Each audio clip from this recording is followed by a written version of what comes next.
Hi friends, welcome to Komos life style.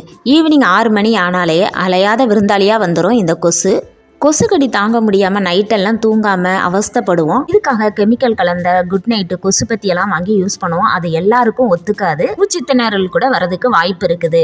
இயற்கையான முறையில் ஒரு கொசு கூட உங்கள் வீட்டு பக்கம் வராமல் இருக்கிறதுக்கு ஈஸியான 3 டிப்ஸ் சொல்லியிருக்கேன். இன்றைக்கான இந்த வீடியோ உங்களுக்கு ரொம்ப யூஸ்ஃபுல்லாக இருக்கும். வீடியோவை ஸ்கிப் பண்ணாமல் பாருங்கள். வீடியோக்குள்ளே போகிறதுக்கு முன்னாடி நம்ம சேனலில் ஃபஸ்ட் டைம் பார்க்குறவங்களா இருந்தால் சப்ஸ்கிரைப் பண்ணிவிட்டு பக்கத்தில் இருக்க பெல் ஐகானை கிளிக் பண்ணி ஆளுன்னு கொடுத்துக்கோங்க. அப்போ தான் நான் போடக்கூடிய வீடியோக்கள் உங்களுக்கு நோட்டிஃபிகேஷனாக வரும்.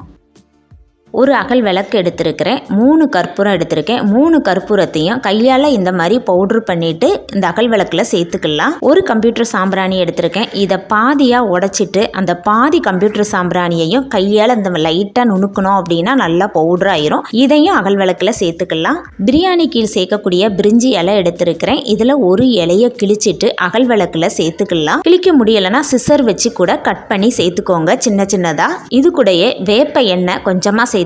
வேப்ப எண்ணெய் இல்லை அப்படின்னா கடுகெண்ணெய் சேர்த்துக்கோங்க. அப்படி இல்லைன்னா நல்லெண்ணெய் கூட சேர்த்துக்கோங்க. அகல் விளக்குல கொஞ்சமாக வேப்பெண்ணெயை சேர்த்துட்டு ஒரு பிரிஞ்சி இலையில வேப்ப எண்ணெயை 2 பக்கமும் நல்லா அப்ளை பண்ணிட்டு நெருப்பை பற்ற வச்சுக்கலாம். இந்த இலையில கற்பூரத்தில் கம்ப்யூட்டர் சாம்பிராணியிலலாம் நெருப்பு நல்லா பற்றி அந்த இலைலாம் எரிஞ்சு இதில் இருந்து புகை வர ஆரம்பிக்கும். அந்த புகை கொசுகளுக்கு சுத்தமாக பிடிக்காது. ஏன்னா நம்ம சேர்த்துருக்கிற பிரிஞ்சி இலை, வேப்ப எண்ணெய், கற்பூரம், சாம்பிராணி இது எல்லாமே கொசுகளுக்கு சுத்தமாக ஆகவே ஆகாது. இதில் இருந்து வரக்கூடிய புகை நம்ம சேர்த்துருக்க எல்லா பொருளோடையும் புகையும் சேர்ந்து வருதுனால கொசுகளுக்கு சுத்தமாக ஆகாது. அதனால வீட்டுக்குள்ள ஒரு கொசு கூட வரவே வராது. ஒரு 6 மணி ஆனதும் இந்த புகையை போட்டு விட்டுருங்க, கொசு வரவே வராது. இயற்கையான முறையில் கொசுவை ஓட ஓட விரட்டிடலாம். இந்த டிப்ஸ் பிடிச்சதுன்னா மறக்காம நம்ம சேனலை சப்ஸ்கிரைப் பண்ணிக்கோங்க.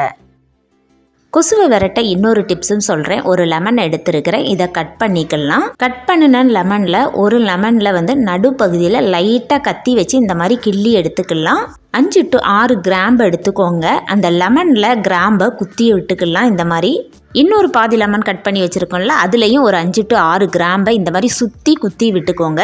கிராம்போட வாடையும் கொசுகளுக்கு பிடிக்காது. அதே மாதிரி லெமனோட ஸ்மெல்லும் கொசுகளுக்கு சுத்தமாக பிடிக்காது.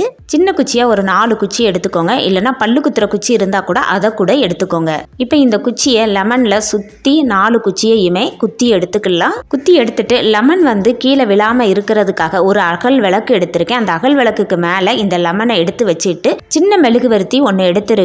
அதை லெமன்ல நடுப்பகுதியில் இந்த மாதிரி குத்தி விட்டுட்டு இன்னொரு லெமன்ல கிராம்பு குத்தி வச்சிருக்கோம்ல, அந்த லெமனை எடுத்து இந்த குச்சிக்கு மேலே இந்த மாதிரி மாட்டி விட்டுருங்க. இப்போ அந்த மெழுகுவர்த்தியை பற்ற வச்சுக்கலாம். அதில் வரக்கூடிய அந்த நெருப்பு அந்த கிராம்புல லெமன்லலாம் படும்போது வீடு ஒரு நல்ல வாசனையாக இருக்கும். இந்த வாசனை கொசுகளுக்கு சுத்தமாக ஆகவே ஆகாது. இந்த வாசனைக்கு ஒரு கொசு கூட வீட்டுக்குள்ளே வராது. நீங்கள் நினைக்கலாம் அந்த குச்சியில் நெருப்பு பற்றிடுமா அப்படின்னு. அந்த மாதிரி நினைச்சீங்க அப்படின்னா சின்ன மெல்லிசான கட்டுக்கம்பி இருந்தால் அதை கூட எடுத்து யூஸ் பண்ணிக்கோங்க. இந்த மாதிரி செய்யும் போது கொசுவும் சின்ன சின்ன பூச்சிகளும் உங்கள் வீட்டுக்குள்ள வரவே வராது. பிடிச்சிருந்ததுன்னா வீடியோக்கு ஒரு லைக் பண்ணிக்கோங்க.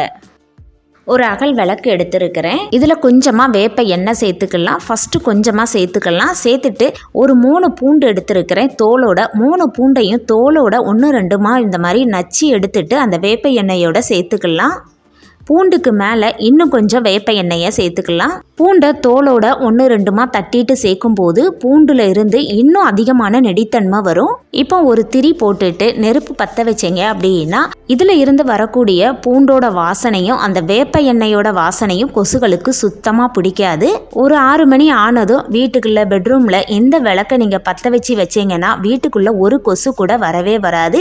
இந்த விளக்கு 2 மணி நேரத்துக்கு நின்று நல்லாவே எரியும். கெமிக்கல் கலந்த குட் நைட்டு கொசுபத்திலாம் வாங்கி யூஸ் பண்ணுறதுக்கு பதில் நம்ம வீட்டில் இருக்க பொருளை வச்சு கொசுவை ஓட ஓட விரட்டிடலாம். 100% நல்ல ரிசல்ட்டை கொடுக்கும். நீங்களும் உங்கள் வீட்டில் செஞ்சு பார்த்துட்டு எப்படி இருந்தது அப்படிங்கிறத மறக்காம கமெண்ட்ல சொல்லுங்க. இந்த வீடியோவை உங்கள் ஃப்ரெண்ட்ஸ் அண்ட் ஃபேமிலிக்கு ஷேர் பண்ணி விடுங்க. அவங்களுக்கும் ரொம்ப யூஸ்ஃபுல்லாக இருக்கும்.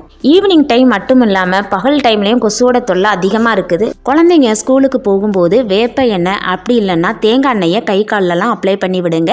வேப்பெண்ணெய் அப்ளை பண்ணும்போது குழந்தைங்க கையை வாயில் வச்சுட்டாங்கன்னா ரொம்ப கசப்பாக தெரியும். அதனால் நீங்கள் தேங்காய் எண்ணெயை அப்ளை பண்ணி விடுங்க.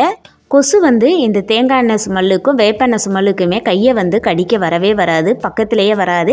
கண்டிப்பாக இந்த டிப்பையும் நீங்கள் ட்ரை பண்ணி பாருங்கள். இன்னுமே நிறையா பேர் பார்த்தீங்கன்னா இப்போவும் ஆயில் வந்து கை காலெல்லாம் அப்ளை பண்ணுவாங்க, கொசு வந்து கடிக்கவே செய்யாது. அந்த மாதிரி ஆயில் யாரெல்லாம் அப்ளை பண்ணுவீங்க அப்படிங்கிறதையும் மறக்காமல் கமெண்ட்டில் சொல்லுங்கள். இன்றைக்கான இந்த டிப்ஸ் எல்லாமே உங்களுக்கு ரொம்ப பிடிச்சிருக்கும்னு நினைக்கிறேன். இந்த மாதிரி யூஸ்ஃபுல்லான டிப்ஸ் எல்லாம் நம்ம சேனலில் நிறைய இருக்குது. நம்ம சேனலை பார்க்காதவங்க ஒரு டைம் விசிட் பண்ணி பாருங்கள், உங்களுக்கு ரொம்ப யூஸ்ஃபுல்லாக இருக்கும். இன்றைக்கான டிப்ஸ் பிடிச்சிருந்தனால லைக் பண்ணுங்கள், உங்கள் ஃப்ரெண்ட்ஸ் அண்ட் ஃபேமிலிக்கு ஷேர் பண்ணுங்கள், மறக்காம சப்ஸ்கிரைப் பண்ணுங்கள். அடுத்த வீடியோவில் பார்க்கலாம். தேங்க்ஸ் ஃபார் வாட்சிங்.